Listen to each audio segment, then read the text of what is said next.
Councilman Zack Reed, who is running for mayor of our great city, the city of Cleveland. Welcome to the program, sir. How you doing today? I'm doing really good. How about yourself? I'm doing great. Breezy, can you reach over there and cut that mic on real quick? Because we want to make sure that everybody can hear what he has to say. There we go. All right. Am I good now? Yes, sir. All right. Loud and clear. All right. So let's just start here. Let's start at the top. Why are you running for mayor? I'm running for mayor because the Renaissance in the city of Cleveland needs to spread throughout the entire city of Cleveland. So I want to take the uptown engine and the downtown engine, and I want to bring those two engines together because too many people think that we've already made it to the top of the mountain, but we're only halfway up. And I think if we could take the uptown engine and the downtown engine, bring those two Renaissance together, we can make it all the way to the top of the mountain. So why hasn't it spread? Why hasn't the Renaissance been evenly spread out through the city? Because to come into the communities, you need to have a real plan. When you're talking about the downtown engine, that's a pretty easy engine to get going. Because most downtown engines get started from a developer that looks around and says, hey, I want to develop this parcel of land, and it's downtown. So basically, they already have their plans in place. They have their developer, they have their engineers, they have their architects, and they have their workforce. So all they're really asking the city to do is just be able to be in a position to be able to permit them to be able to do it, to be able to give them access to the permits, and to be able to build what they want to build. And then they believe if you build it, they will come. But when you go uptown, the uptown's got more poverty. It's got more unemployment. It's got more of the barriers in place, like violence. And therefore, you've got to have a real plan to where you're going to put that development. And this administration really doesn't have a plan for the uptown. I mean, they got a real good plan for downtown. They got a real good plan for certain neighborhoods. But when it comes to other neighborhoods, you got to go in there, you got to roll up your sleeves, and you got to go talk to the people in the community. You got to ask the people in the community, hey, what do you really want here? And the vast majority of people in those communities will tell you, first of all, we want safety. No matter where you're at. Everybody pretty much wants the same thing. They want good neighborhoods, but they want safe neighborhoods. They want good schools, but they want safe schools. And they want jobs. And when you talk about doing that in the uptown communities, you got to go in there and you got to talk to the people got to talk to you, and you got to roll up your sleeves and you got to make it happen. But you got to have a plan. Because when you go uptown, they're not going to get fooled by the rhetoric. They're not going to get fooled by nice words. They're going to get fooled by these plans that don't include them. And that's why it hasn't happened, because this administration does not have a plan for those neighborhoods. We're talking with Zack Reed, Councilman Zack Reed, who's running for mayor of the city of Cleveland. Breezy. I noticed you started off with youth, doing job creation. I read on your page. That's where you started off at. And you also are doing a Hire Youth campaign. Yeah, well, I mean, first of all, it's about not starting off with youth. You got to start off with public safety. That's first and foremost, because you cannot have prosperity without safety. But you've got to remember, and I keep trying to bring this home to my colleagues and anybody who will listen, nothing stops a bullet like a job. Nothing stops a bullet like a job. So when you look at the aspect that last year, 13,000 young people applied for jobs in the city of Cleveland, summer jobs. Of the 13,000, 8,500 applied that were between the ages of 14 to 18. Of those individuals, we only hired 2,500. So that was 6,000 young people between the ages of 14 to 18 that were walking around unemployed. My hope, my wish, and what our goal is that we are going to ensure that every young person between the ages of 14 to 18 is going to have a summer job, they're going to have an internship, or they're going to go to school. But in no way are we going to have young people walking around the city of Cleveland for 8 weeks doing nothing. Because we can't shake our heads when we look up. Last year we had 136 homicides in the city of Cleveland. When people aren't going to work, you've got to produce jobs. That's why one of the other elements are that we're going to take these vacant houses, those that need to be torn down, they need to be demolished, we're going to demolish them. We're going to continue to demolish them. But those that can be saved, we're going to take formerly incarcerated men and women, and we're going to put them to work. And we're going to give them a skill. We're going to teach them how to be roofers. We're going to teach them how to be carpenters. We're going to teach them how to be painters. We're going to teach them how to be landscapers. You got to put some money in these people's pockets, because if you cannot have prosperity without safety. The neighborhoods, the communities that you've seen grow, whether it's downtown, Tremont, or Ohio City, where did it start? It started by cleaning those neighborhoods up first, and then the private sector stepped in. So you got to create jobs. You got to create economic opportunities, and then you got to see that those jobs go to those people in the neighborhood. Okay, well, my question with it is, you said, there's these 14 to 18-year-old kids that aren't getting hired, and there's a lot of factors on why people don't hire young. One, they can't drive, they're not transportation. Two, there's so many laws you have to work around with children. So my question is, what is the campaign about? What are you going to do? What kind of jobs are there? Like, what are you going to do to help them get these jobs? Well, we're going to have summer jobs. I mean, right now, you have an organization in the city of Cleveland called YOU, Youth Opportunities Unlimited. They already have the jobs. They just need the funding in place to be able to put these individuals in place. I mean, they know where the slots are at. What they're saying to us is, if we get the money, we can hire the people. So the element is for us is to give them the funding because they can have the job.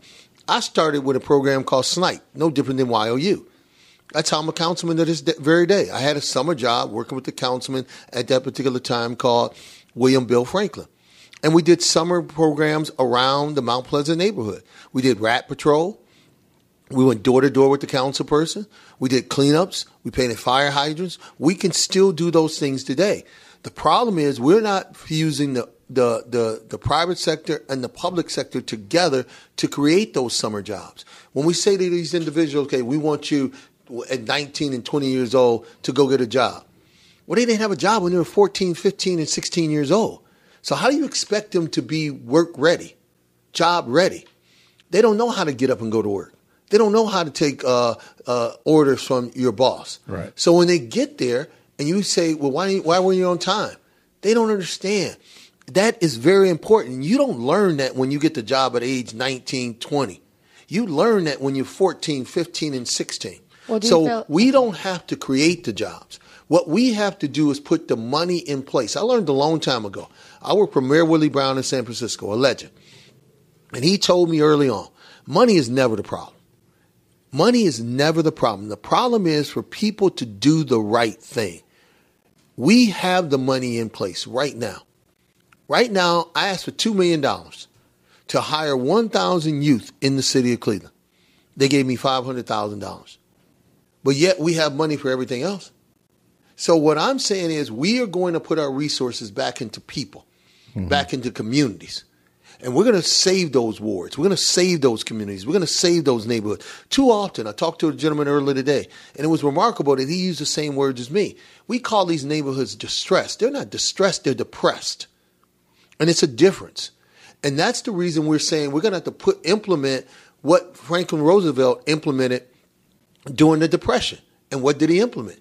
People going to work. Because like Bobby Kennedy said, once you get a man a job, it's nothing greater than getting a man a job because he has the ability to take care of his family. He has the dignity to be able to give back to his community. And he has the dignity to get up every day to take care of his community as a whole. We are not doing that now. In the month of February, the city of Cleveland, the metropolitan area for the city of Cleveland, was the number one unemployed region in the entire nation, from Hawaii to Maine. 7.5% of the people in this area were unemployed. We can't have that. You got to put people to work first and foremost. And this administration continues to talk about putting people to work. I'm going to tell you that I am going to be the number one best mayor in the history of the city of Cleveland of putting people to work. All right. Let's dig in a little bit more to some of those plans. Let's talk about the neighborhoods. I think that's a constant cry out that we hear from, depending on what side of town you are. There are a lot of people that feel like their neighborhoods are being ignored. What specifically would you do to get that economic engine going in some of these neighborhoods to get it back up to where it needs to be? Well, first of all, like I say, you cannot have prosperity without safety.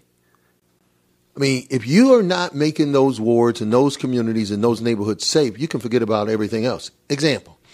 As you know, a few weeks ago, we had a conversation about closing the Giant Eagles. Mm-hmm. There was one closed on the west side on 138th in Lorraine, and there was one closed on 116th in Buckeye. As soon as I heard they were closed, I had an intern in my office who I was paying, so he wasn't an unpaid intern.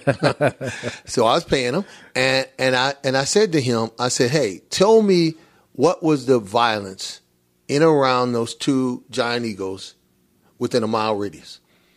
The one on the west side had 3 homicides over the last 3 years. The one on the east side, 116, had 20. Wow. So when you look up and say, okay, I'm trying to create economic development in that community. Now, this is an intern that's 20 years old, working in my office, and he can hit a button that tells me that there were 20 homicides within a mile radius of that Giant Eagles. That doesn't include the assaults, doesn't include the break-ins, doesn't include the other elements that when the Fortune 500 companies that you want to move in look at, and they look at all elements of it. What do you think they look up? And if I can do that and they see 20 homicides within a mile radius of that store, and you go into that store when it was open, and what did people say? I'm not going to that Giant Eagles on 116th. I'd rather go to the Giant Eagles up in Beechwood. Now they got the same prices. Food's the same. The store's the same. What's the difference? The neighborhood. So that's what I'm trying to say.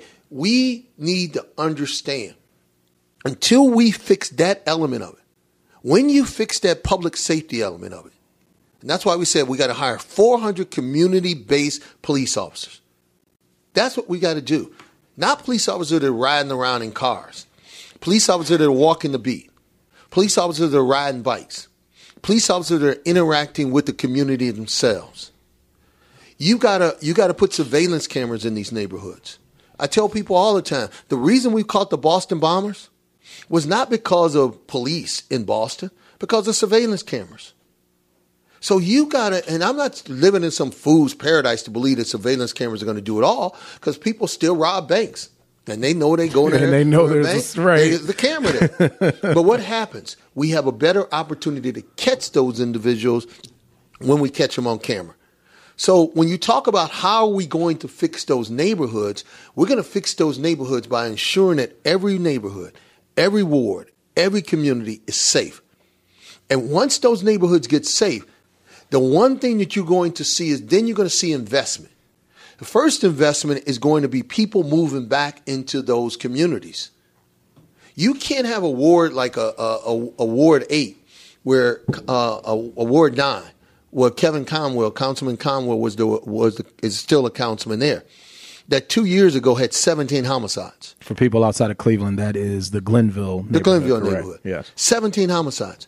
At one time, 2 years ago, that one ward, that one community, that one neighborhood had one less homicide than the entire west side of the city of Cleveland. So what are you telling the people in Glenville? I mean, how can you tell the people in Glenville, I want you to move here, I want you to stay here, when they're looking at the aspect of people being killed? And I tell people this, and I use that example because at the same time in Tremont, people were being robbed, people were being carjacked, people were being held up as they were coming from the nice bars and the nice restaurants. And that should not happen. But I remember going to a meeting in Tremont on West 14th Street. Then former Councilman Joe Sipperman was the councilman there. And I remember it vividly. I was in the gym, and it was about 200 residents there. And they told the police chief, they told the safety director, and they told the councilman, we're not leaving. We moved here. We like our neighborhood. We've invested in this neighborhood. You are going to fix this problem. And what did City Hall do? They sent horses down there. Now, I tell people you send horses down there because they look up and say, okay, they send horses down there. You can't get a horse to go into a neighborhood unless it comes from downtown because they're part of traffic. So they think somebody downtown in City Hall said, send the horses. They put motorcycles there. I say motorcycles are part of traffic. So you can't get a motorcycle to go outside of downtown unless someone down at City Hall says send the motorcycles. They put beat cops out there. They put Vice out there. They put undercover cops out there.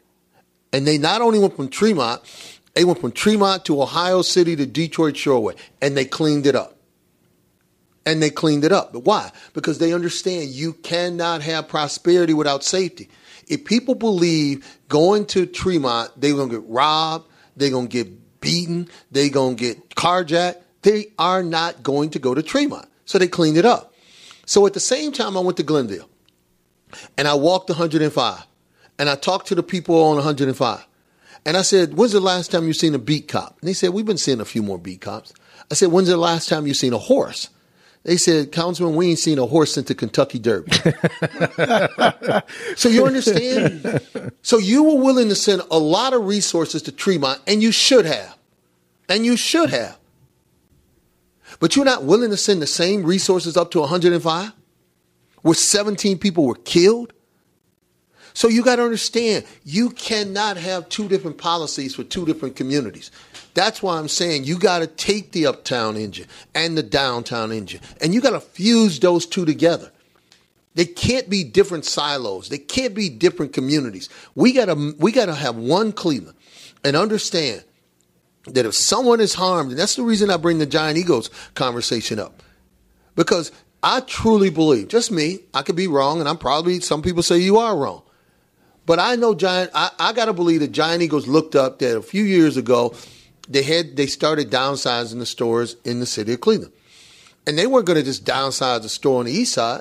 They looked at the downsizing and say, we're not going to go through this. So what didn't happen? When they closed the one on the east side and they closed the one on the west side, we both didn't want them closed, but you didn't have the racial conversation that we have all the time about you closed the one on the east side, but you didn't close the one on the west side because you don't like us. You don't like the fact that we're here. They didn't have that conversation. Here's that conversation that we closed both Giant Eagles. And what happened when you close the Giant Eagles? You stop jobs. Those jobs you're talking about, for that 15-year-old that lives around on Buckeye, that lives on Kinsman, that lives up the street in Woodland Hills, that can walk right to that Buckeye store. Now that he can't walk to that Buckeye store. She can't go in that store and have that job. She can't help the senior citizen take their groceries to the car and put them in the car and might get $1. You see, so that's why you got to put that. That's why if you put the safety back in these communities, first and foremost, these other things that you see that these other wards and other communities get, you will get those things. But people are not going to invest in communities that they feel unsafe. You know, and that's what I tell them.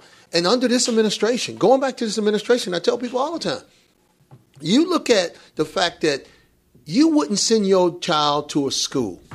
You would not send your child to a school, no matter how much you like that principal, how much you like the teacher, how much you like the school, if it was failing.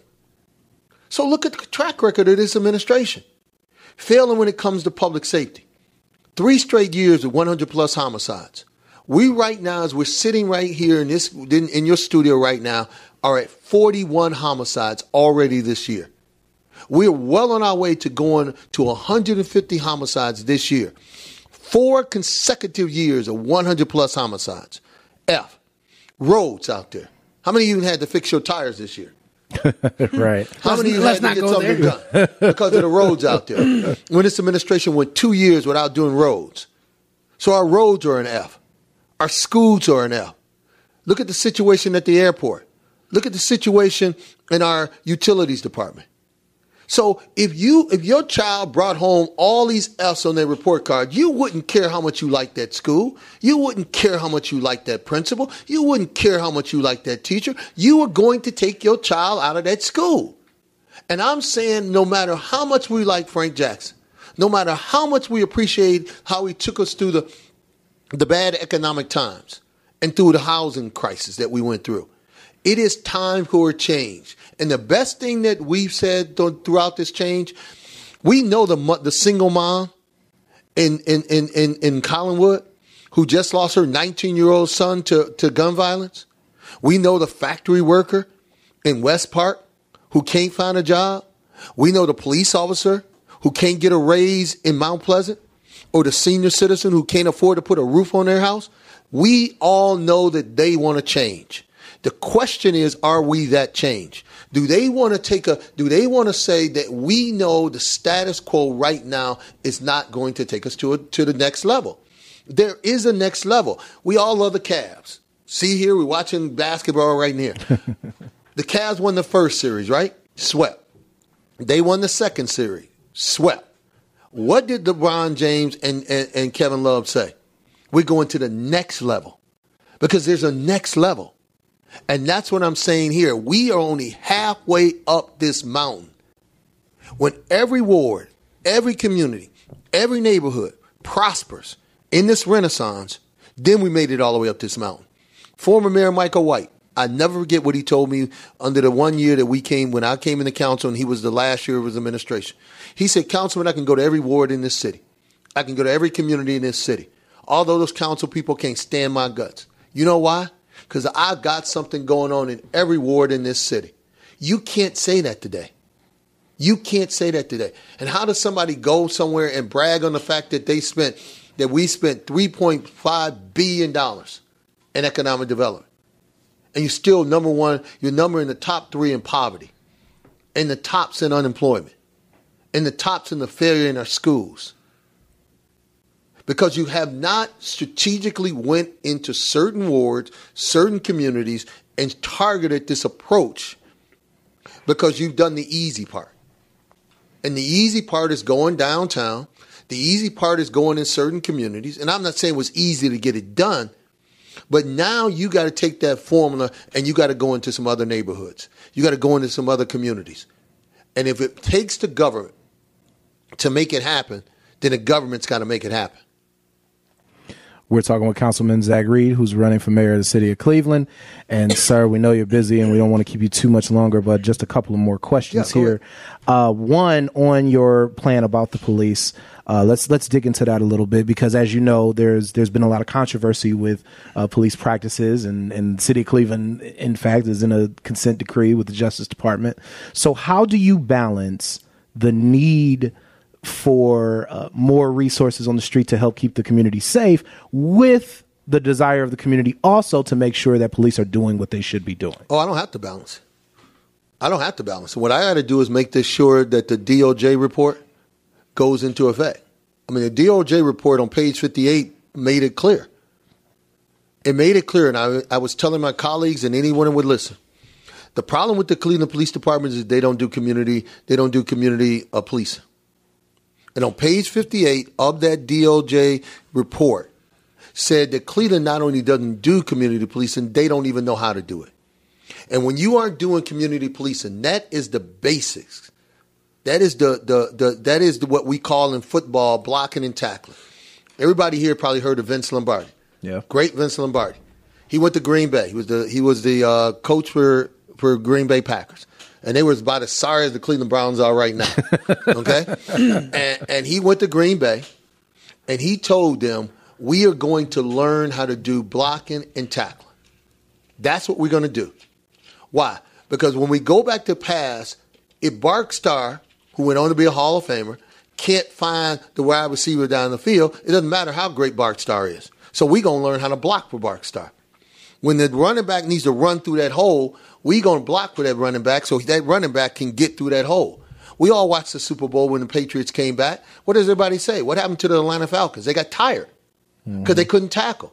So in the first quarter, in the first half, it was great when a guy caught the ball and he only got 2 yards. What happened in the third and fourth quarter? They got tired and they couldn't tackle anymore. So that 2-yard reception turned into a 20-yard reception. You're killing my co-host over here. So you got to learn how to block and you got to learn how to tackle. Blocking and tackling for our police forces, getting out of those police cars and talking to the people in the neighborhood. They know where the drug dealers are. They know who is carrying the guns. They know who are doing the illegal activities in our community. So you first have to get that. The second component is I don't have to do that for the simple fact that we got the federal government in here now. Now, what we really got to worry about is whether or not that son of a gun I shouldn't probably call our president a son of a gun, but that individual in Washington right now, we got to worry about whether or not he's going to take us out of the consent decree. Because I've said for years, and I tell you that many of you might not remember the chase before the chase. Edward Henderson, Guess that I would say that some of you don't even know that name. I remember that. Edward Henderson's case was the chase, before the 137 shots. Everybody knows about the 137 shots, okay, with Williams and Russell, okay? But no one remembers that case. That was the case where Edward Henderson was driving just like they were doing. And he took the police from one end to the other end of the city. He got out of his car on 55th and Marginal, South Marginal Road, got out the car, laid down on the ground. They kicked that man so hard that they kicked out his eye socket. I remember They that. put him in the back of the car. They took him to the hospital. And then they dropped him off at the hospital and did not even put in a report. The only reason we knew about it because the helicopters were there. Nobody to this day has ever been prosecuted for the Edward Henderson. Because none of the police force even said who did it. So those police officers are still on the force right now that did that incident. But what happened? The city of Cleveland had to pay out millions of dollars to Edward Henderson and him and his family. And what did we have to put in the consent decree? That now if you see a police officer, now this is one of the most remarkable things you could ever hear, that it is written down now that if you see one of your police officers doing wrong, you have an obligation now to tell on that police officer. I mean, what kind of thing do you think if a police officer did wrong? One of the other police officers is going to tell on that police officer. We had to put that in black and white in writing.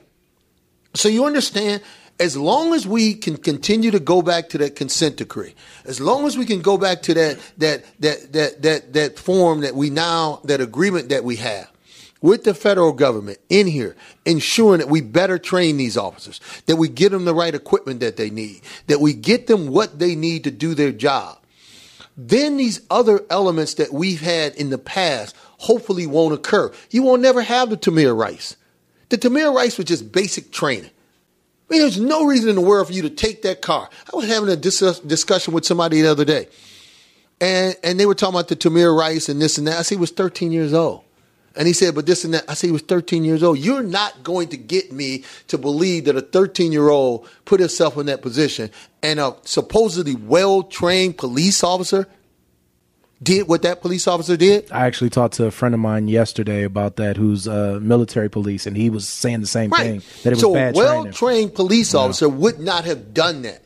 So that's what I'm saying. That's when it comes down to the blocking and tackling. You got to train those police officers, and you got to put them in a position to be held accountable. But they can't be held accountable if they don't know what the hell they're doing. Right. All right, so, E, with that being said, you get the honor of the last question. This is kind of like a two-part question to go along with public safety and the police. I can name two. I can do two. Okay, so first of all, you say we need 400 beat officers. That's great. Well, they're not going to be all beat police officers, but we need 400 brand new police officers on the street. Because with that being said, our police department is understaffed in the city of Cleveland. They're struggling to get recruits to come in to go to the academy. But hold on, you understand why I say that? Because I don't want people to think it's just going to be police officers doing just beat stuff. You got to take into account we got to have police officers that are now on the street to go back into those units. You see, when you have understaffed homicide units, that means that the individuals that are committing the crimes, that's why we're so far below the national average when it comes to solving the crime. It's like a bank robber. Bank robbers going to keep robbing the bank until they get caught. People who kill people, we saw that with so many of our serial killers. They keep killing until they get caught. So it's not just the fact that we're going to put police officers on the street. It's the fact that you got to put police officers in the homicide unit, the forensic unit, the theft units, car thefts. I mean, you got to put people back into those units, and we don't have enough police officers right now to put police officers into those vital units to ensure that when people commit crime, they get caught and they held accountable. Okay, and you know what? We are in agreement. You were going exactly where I was going with that, the department as a whole, all the different units are understaffed. So what is maybe, they're, like I said, they're having trouble getting recruits to come in and go to the academy, and then they do, for what reason or another, some may or may not make it through the academy. Do you have any type of plans or ideas or whatnot to maybe entice some of the youth, like the younger generation, maybe 18 through 24, 18 through 25, millennials to come out and actually try to protect and serve their communities to help clean up the crime and poverty and holding people accountable? Well, first of all, it goes back to what Breeze said earlier. You gotta go back and start talking to those young people. I mean, as long as you have that distrust between police and the community, they don't want to be police officers. They don't mind being firefighters. They don't mind being maybe EMT people, but they don't want to be police officers. I don't trust them. So you first got to go back into those communities and go back into those schools and show them that a police officer is no different than these other professions you want to take on. Second of all, you got to start paying our police officers more money. You know the police in the city of Cleveland are the lowest police of 200,000 population in the entire state of Ohio? In the entire state of Ohio. Wow. And not only in the entire state of Ohio, in the tri-state area. The lowest paid. So, so you look up and say, well, do I want to be a Cleveland police officer when I'm going to work my butt off? Because every one of them work their butt off, unless they're in certain neighborhoods. But most of them work their butt off. Or do I want to go make more money and work out in one of the suburban neighborhoods, in one of the rural neighborhoods? I just want to be a police officer. Okay? So one of the incentives, and money incentivize a lot of people. A lot of stuff. Yes. Okay? Yeah. So one of the things that you got to do, and one of the things I said, we're going to give them a raise. You got to give them a raise. Now, once they move up, if they be sergeants, lieutenants, they make a pretty good wages. But at the bottom, it's the lowest. And you cannot have the largest police force in the state of Ohio being the least paid police force in the state of Ohio. I agree. Absolutely. So the second part of that question to close out. Now, going back to how you said that it's sad that it had to be put in writing that if, for lack of better words, if a quote unquote good cop notices that a quote unquote bad cop is doing something that they should not be doing, that they should report that officer. That should be a given. Like that should have been a given. It should be a given. It shouldn't even have to be put in writing. That's now, right. For the second part of the question is for those officers that are, necessary, quote unquote, good cops.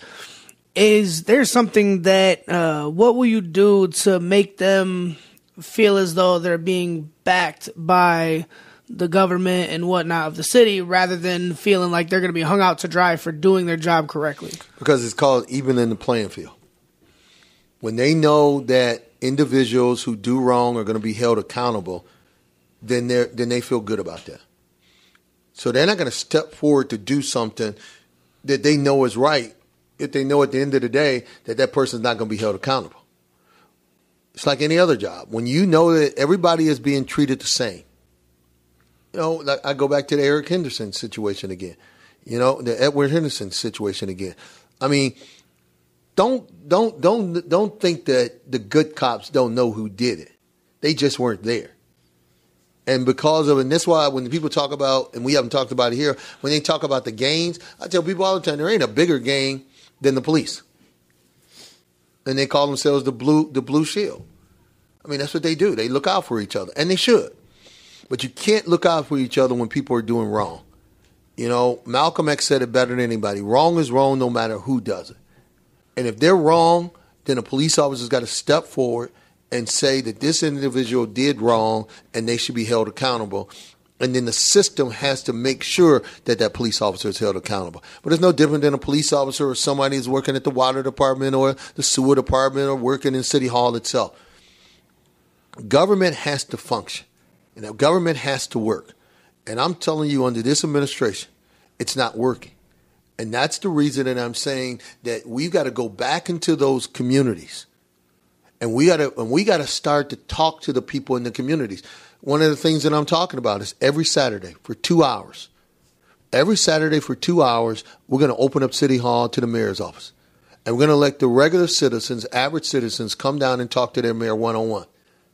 And let them tell me, Mr. Mayor, hey, this is what's happening in my community. This is what's happening in my neighborhood. This is what's happening to me. We will never have another public square.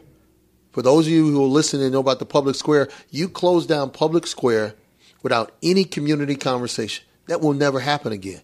I'm going to be talking to the people. I'm going to have town hall meetings because that's the way that you find out in those hard-hit, depressed neighborhoods. What do you need? What can we help you with? But when you're not going out there hearing firsthand, you got to hear the good, the bad, and the ugly. But you want to hear from those people. Because once you hear from those people now say, you know what? I want to help. I want to get involved. All right. And I actually do have one more question. Okay. And this actually came from one of our listeners, so I want to make sure I get this in.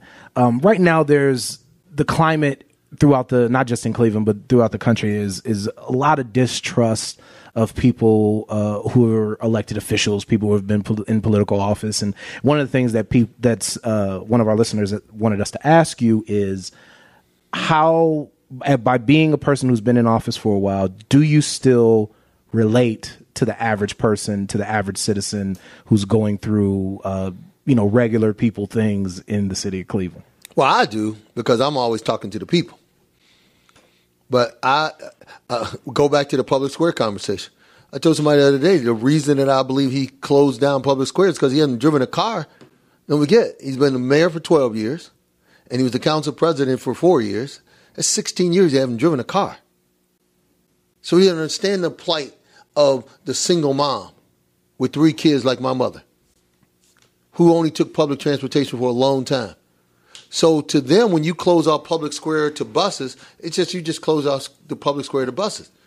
Not putting yourself in the shoes of that single mom, like my mother, who raised 3 boys on her own, who took public transportation, and I get off the block in front of the BP building and I got to walk all the way to the Renaissance. To me and you, that might be all right. Everybody here looks like they're in pretty good shape. But you try, lugging 3 boys across public square when it's 20 degrees outside. Mm-hmm. Now, for somebody who hasn't driven a car for 16 years, then they just need to figure it out, because it's a $50 million playground. It wasn't a $50 million playground to me. It was the public bus, public transportation hub for the city of Cleveland that should be open to everybody. So I relate to those people because, first of all, I put myself in my mom's shoes, who raised 3 boys in Mount Pleasant on her own. I watched how our neighborhood continue to grow because we had men in our neighborhood. I watched the jobs that we have, going back to what Bree's talking about, me having a summer job. And now I'm a councilman because I helped a councilman when I was 15, 16 years old. We had these elements and these things in our communities. We got to put those things back in our communities. And the one thing that we've got to put back in there first and foremost is safety. I was talking to a lady earlier today, and she said the one thing that we never had to worry about was when we went to school, being safe in those, walking to those schools. We knew we were safe walking and we were safe coming back. And therefore, we've got to put these things back into these wards and back into these communities, and then you'll see them thrive and you'll see them grow and you'll see them prosper. All right. Let everybody know how to get more information on your campaign, how to get in touch with you, all that good stuff. All you got to do is I got an easy website. It's ZackReed.com. So ZackReed.com. Go right to my website. You can volunteer. It takes a lot of money to run a campaign. You can donate. But you can hear more about what we're doing. I mean, we've laid out 3 elements there: community engagement, public safety, and jobs. All right. Thank you so much, sir, for spending some time with us. I'll come back if you like me to, if you think I didn't hurt your ratings too much. No. Thank you for coming on. Yeah, we really appreciate it. It was a great interview, a lot of good information, and good luck on your run. Thank you very much. Appreciate it. All right.